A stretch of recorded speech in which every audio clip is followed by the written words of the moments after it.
24 Maret 2007. Seorang pria sedang memotong rambut perempuan. Dia melihat ke arah perempuan tersebut. Potongan rambutnya sudah pas. Saking lembutnya potongan rambut dia, wanita ini sampai tertidur. Dia lalu mengangkat tubuhnya ke kamar mandi untuk mencuci kepalanya. Dia perlu mencuci kepalanya karena kepalanya ternyata penuh darah. Dia nggak sedang tidur di sana. Perempuan ini sudah meninggal. Rambut perempuan ini ternyata udah nggak ada. Dia sudah botak. Sudah nggak ada lagi rambut di kepalanya. Tapi, kenapa dia perlu botakin rambut perempuan ini? Gak ada yang tahu alasannya. Lalu, dia memindahkan bathtub di kamar mandinya ke balkon rumahnya. Dia lalu mengambil tanah dan juga pasir yang sudah dia siapkan. Dia menaruh tubuh perempuan ini ke bathtubnya dan pasir tersebut mulai menutupi badan perempuan ini. Dia berkata, ini sempurna. Baunya nggak akan kecium ke tetangga sebelah. 3 jam dari sekarang, 9 polisi akan datang ke rumahnya. Karena wajah, alamat, dan nama pria ini sudah kesebar di seluruh Jepang. 9 polisi ini lalu datang melewati tangga rumah pria ini. Karena pria ini tinggal di rumah susun di Jepang. Jadi akan banyak tetangga yang mungkin akan berpapasan dengan para polisi ini di tangga. Tapi ada satu pria yang cukup aneh. Pria berambut panjang ini melewati polisi di sana. Iya, pria itu adalah tersangkanya. Dia berhasil melewati para polisi ini dan dia adalah pria yang mempunyai 1000 wajah dari Jepang.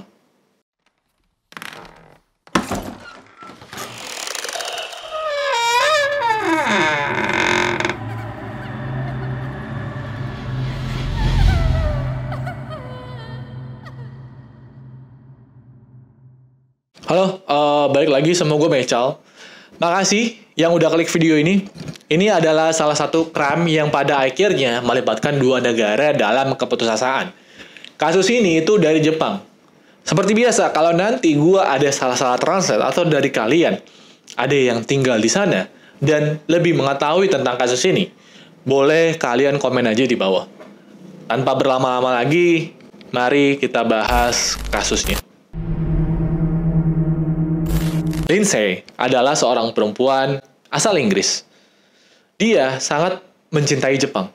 Dia juga pengen banget gitu ke Jepang.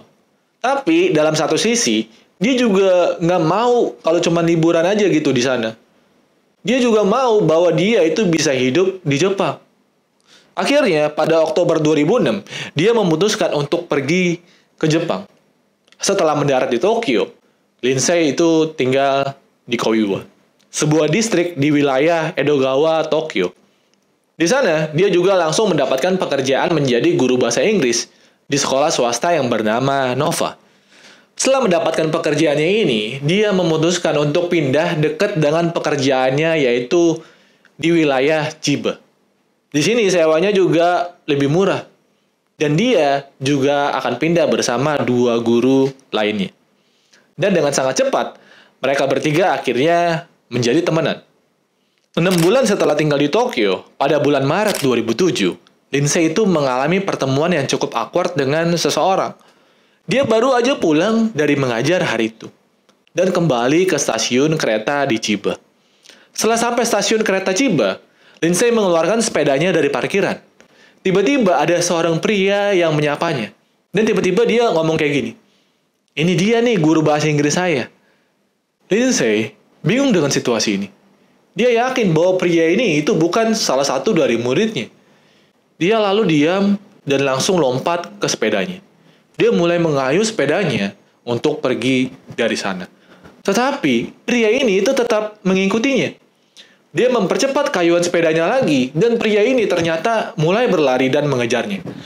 Mereka berdua akhirnya terlibat dalam kejar-kejaran. Dan pria itu juga sambil teriak, kamu berasal dari mana? Siapa namamu? Dan di mana kamu mengajar?" Lindsay tetap berusaha untuk menghindarinya. Dan akhirnya, dia itu sampai di tempat taraman dia, yaitu apartemennya. Setelah berhenti untuk memarkirkan sepedanya, pria itu menghampirinya dan dia menawarkan Lindsay untuk mengajarinya bahasa Inggris. Meskipun sebenarnya cara pendekatannya ini aneh. Tawaran dia itu cukup sederhana dan nggak berbahaya. Pria ini akhirnya bertanya kepada Lindsay, apakah dia tertarik untuk menjadi guru bahasa Inggrisnya. Dia merasa bahwa dia membutuhkan bantuan untuk bahasa itu. Dia lalu mengajaknya untuk bertemu di kafe di lain waktu untuk mengajarinya bahasa Inggris.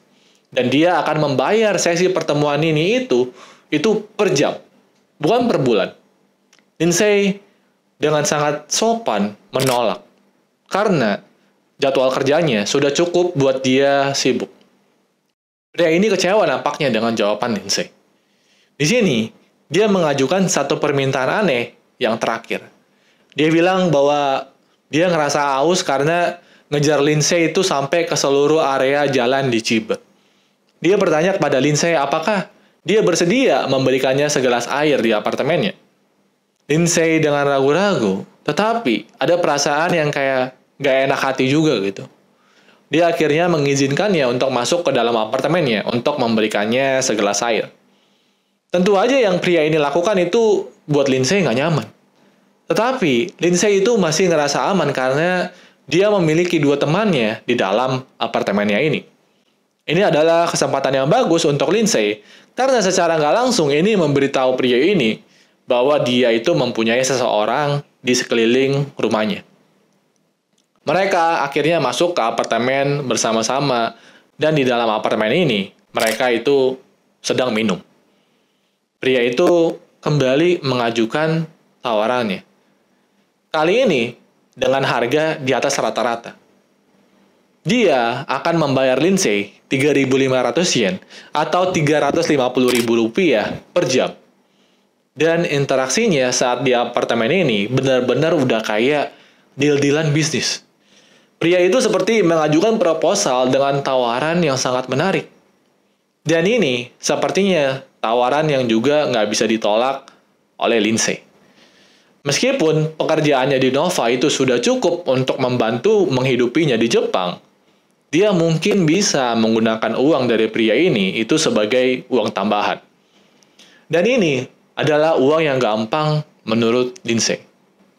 Lindsay akhirnya setuju dengan permintaannya. Mereka memutuskan untuk bertemu di sebuah kafe beberapa hari kemudian. Pria ini lalu berterima kasih kepada Lindsay karena sudah menerima tawarannya. Sebelum meninggalkan apartemen ini, dia ingin memberikan sesuatu kepada Lindsay. Dia mengeluarkan pen yang disimpan di kantong belakangnya, dan lalu mengambil kertas yang berada di apartemennya Lindsay. Dia mulai menggambar sesuatu. Beberapa saat kemudian, dia menyerahkan kertas itu. Isinya ternyata adalah sketsa gambar dari wajahnya Lindsay, nama dan nomor telepon pria ini. Pria ini adalah Tatsuya Ichihashi. Dia adalah pria berusia 28 tahun dari kota Ichikawa, yang juga terletak di daerah Chiba. Dia lahir dalam keluarga yang cukup mapan. Ayahnya adalah seorang dokter dari rumah sakit setempat di China. Sementara, ibunya adalah seorang dokter gigi yang cukup profesional. Di masa mudanya, Tatsuya itu memiliki ambisi untuk menjadi dokter seperti ayahnya. Tetapi dia gagal dalam ujian dan ditolak untuk melanjutkan studinya kembali. Setelah hal tersebut, Tatsuya juga nggak berusaha untuk mencari pekerjaan.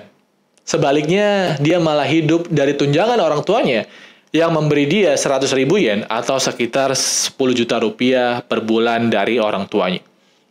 Kita akan belajar sedikit sisi gelap dari Tatsuya Ichihashi. Tatsuya nggak memiliki catatan kriminal sebelumnya. Tetapi dia pernah dituduh melakukan pencurian dan penyerangan sebelumnya. Diduga, dia telah menyerang seorang wanita di jalan dan merampok wanita tersebut. Tetapi, masalah tersebut itu ternyata diselesaikan di luar pengadilan. Katanya sih, infonya ya, katanya ayahnya yang membayar wanita itu sekitar 1 juta yen atau 100 juta rupiah. Tatsuya juga digambarkan sebagai orang yang penyendiri. Tatsuya juga dikenal sebagai orang yang tertutup, pemberontak, dan gak pernah berniat untuk mencari pekerjaan. Dia hanya hidup dari 100.000 yang diberikan keluarganya setiap bulan. Kembali ke apartemen Lindsay. Setelah memberikan sketsa dengan nama dan nomornya, Tatsuya berterima kasih kepada Lindsay atas waktunya dan segelas air yang dia berikan. Dia mengucapkan, "Good luck," dan sampai bertemu beberapa hari kemudian. Sabtu, 24 Maret 2007, Lindsay telah menghubungi Tatsuya beberapa hari sebelumnya dan mereka ternyata mengatur pertemuan pertama mereka di sebuah coffee shop di dekat sana. CCTV merekam dua orang tersebut sedang berbicara di antrian untuk membeli minuman. Lindsay terlihat cukup santai, tetapi dia selalu berusaha untuk menghindar setiap kali Tatsuya berusaha untuk mendekatinya. Dua orang ini itu duduk dan berbicara selama lebih dari 1 jam. Di akhir pertemuan itu, Tatsuya dengan awkwardnya ngasih tahu bahwa dia lupa membawa dompetnya. Gak masalah, kata Lindsay. Jadi dia membiarkan Lindsay membayar pesanan kopinya. Tatsuya lalu bilang bahwa dia tinggal di dekat sini. Dia lalu menawarkan Lindsay untuk datang ke rumahnya. Alasannya untuk mengambil uangnya. Karena Tatsuya harus membayar sesinya ini dan utang kopinya kepada Lindsay. Lindsay setuju. Dan mereka berdua naik taksi. Lindsay nggak membawa sepeda hari itu. Dan dia juga harus bekerja nanti sore. Jadi ketika dia tiba di tempat Tatsuya, dia meminta sopir taksi ini untuk menunggunya. Sopir taksi ini lalu setuju. Dan Lindsay mengikuti Tatsuya masuk ke apartemennya. Beberapa menit kemudian, Lindsay ternyata masih belum kembali. Sopir taksi ngerasa ada yang aneh. Tetapi dalam pikiran sopir taksi ini, dia berpikir bahwa mungkin aja dia nggak jadi. Nggak masalah. Dengan pemikirannya itu, sopir taksi tersebut lalu pergi. Namun, Lindsay nggak muncul di tempat kerjanya sore itu. Bahkan, lebih buruk lagi, dia juga nggak kembali ke apartemennya. Teman sekamarnya sudah mengetahui bahwa Lindsay tadi itu nggak ada di tempat kerjanya. Mereka mulai mengkhawatirkannya. Lalu, mereka menelpon polisi malam itu untuk melaporkan ada orang yang hilang. Tapi, Sabtu berubah menjadi Minggu, dan Minggu berubah menjadi Senin. Keluarga Lindsay di Inggris udah mulai khawatir, karena nggak pernah mendengar kabar darinya lagi. Pada hari Senin, di minggu yang baru, dia benar-benar masih belum datang ke tempat kerjanya pada saat itu. Di sanalah kepanikan mulai muncul.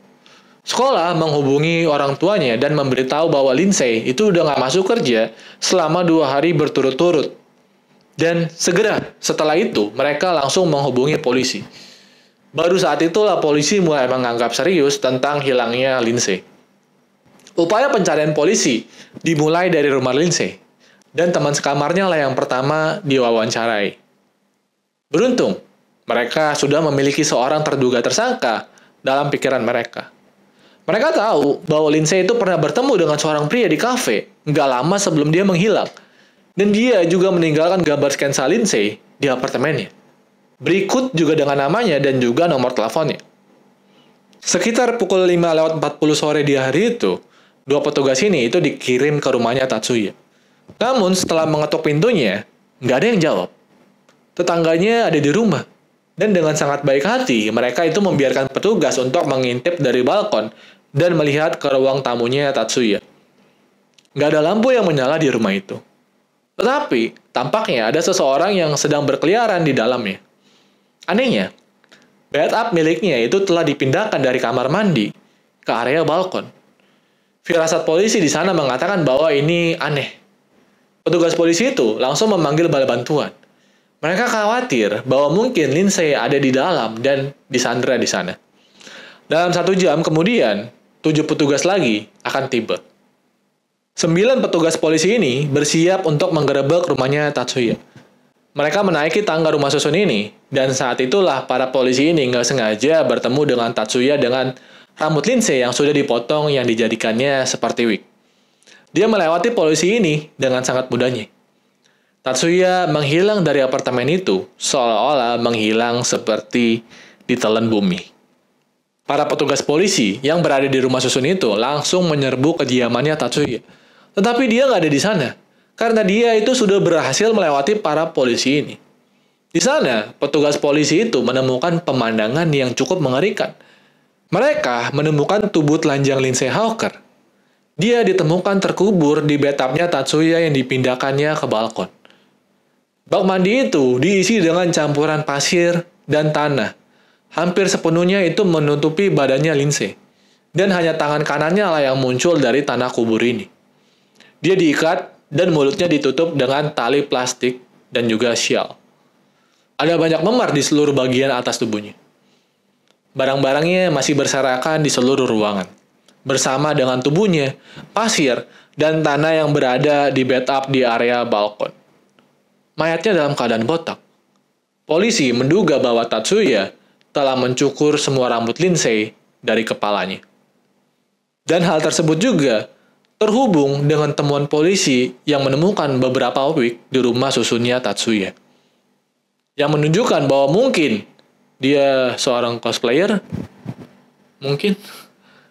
Dan informasi ini dengan sangat cepat menyebar ke seluruh Jepang. Rumor yang beredar di masyarakat adalah bahwa mungkin Tatsuya membunuh Lindsay untuk memakai rambutnya sebagai wig. Masa sih? Pada keesokan paginya, Tatsuya Ichihashi secara resmi itu menjadi buronan di seluruh Jepang.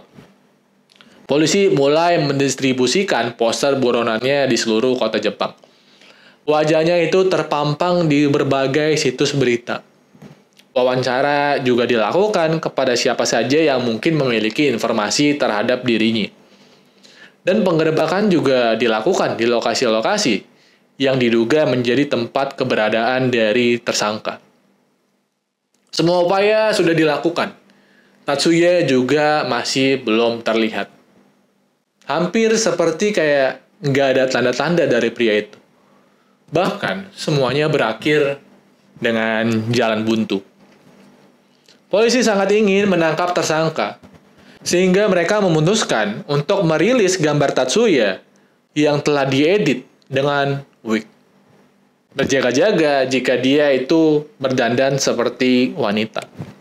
Tetapi, Tatsuya sangat pintar menghindari polisi, sehingga keberadaannya berubah dari minggu menjadi bulan, bahkan menjadi tahun. Ini membuat keluarga Lindsay frustrasi. Karena selain rasa sakit yang gak henti-henti hilang karena mereka baru aja kehilangan putrinya, di sana juga ada perasaan kesal karena pembunuhnya masih berkeliaran di dunia.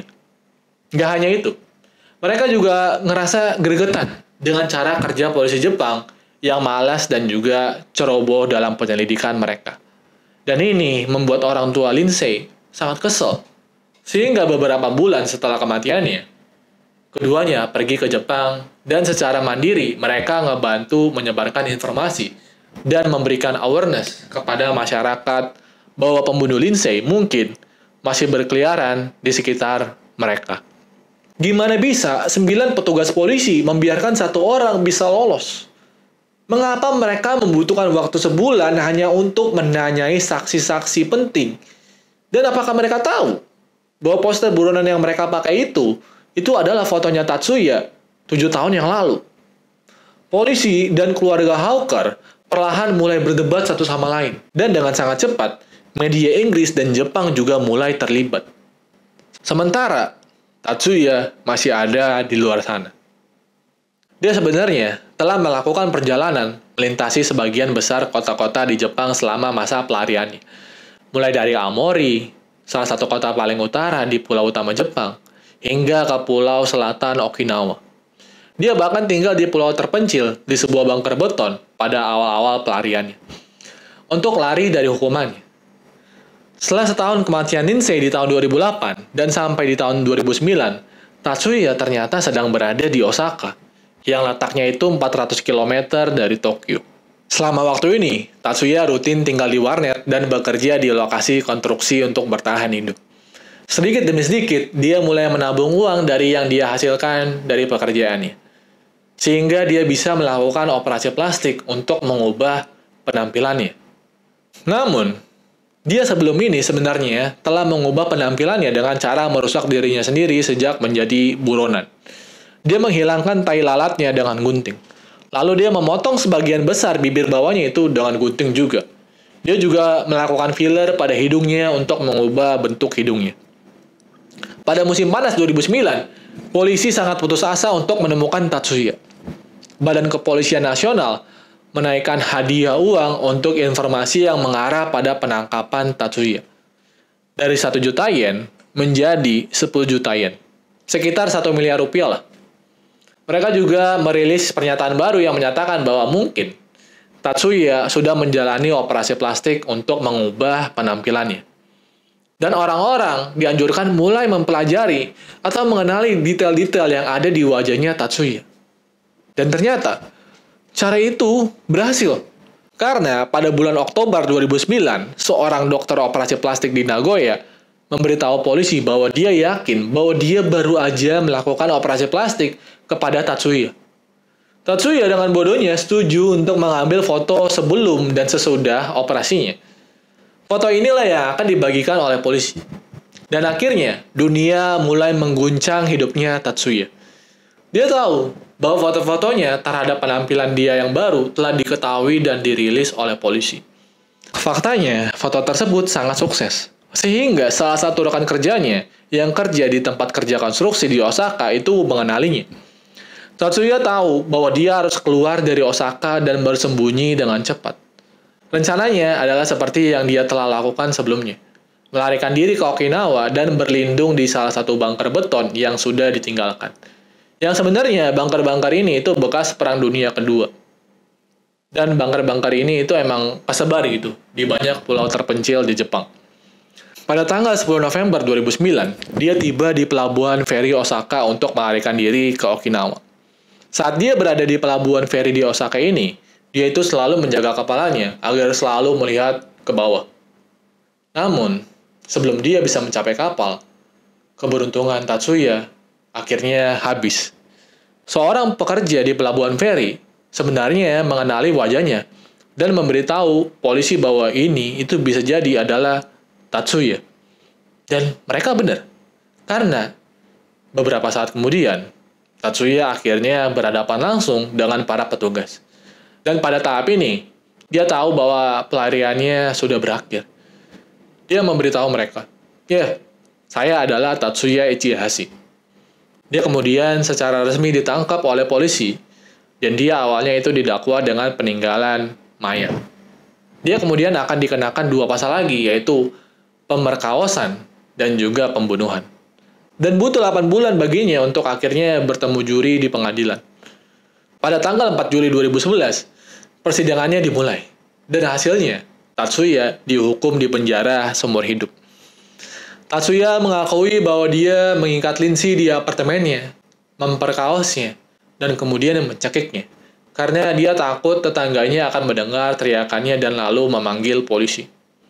Gak lama sebelum persidangan, Tatsuya itu sebenarnya telah menulis dan menerbitkan sebuah buku yang mengakui pembunuhan Lindsay. Bagian besar isi buku itu adalah mengabarkan bagaimana dia bisa menghabiskan 2,5 tahun dalam pelariannya dan apa aja yang dia lakukan untuk menghindari penangkapannya. Buku itu berjudul Until I Was Arrested. Dan buku itu, royaltinya itu ditawarkan ke keluarganya Lindsay. Bahwa semua royalti dan keuntungan buku itu akan untuk keluarganya Lindsay. Dan sudah lebih dari 100.000 kopi yang sudah terjual di seluruh dunia. Tetapi keluarga Lindsay menolak tawaran tersebut. Dan meskipun sebenarnya ini upaya yang cukup aneh dari Tatsuya. Keluarganya Lindsay bilang bahwa nggak ada yang bisa mengembalikan putri mereka. Lindsay sangat dicintai, sukses, ceria, dan nggak pernah tergantikan. Dia akan dirindukan setiap hari oleh orang tuanya, saudara perempuannya, dan semua teman-temannya. Oke, itu aja kasus untuk hari ini. Gimana tanggapan kalian terhadap kasus ini? Stay safe semuanya.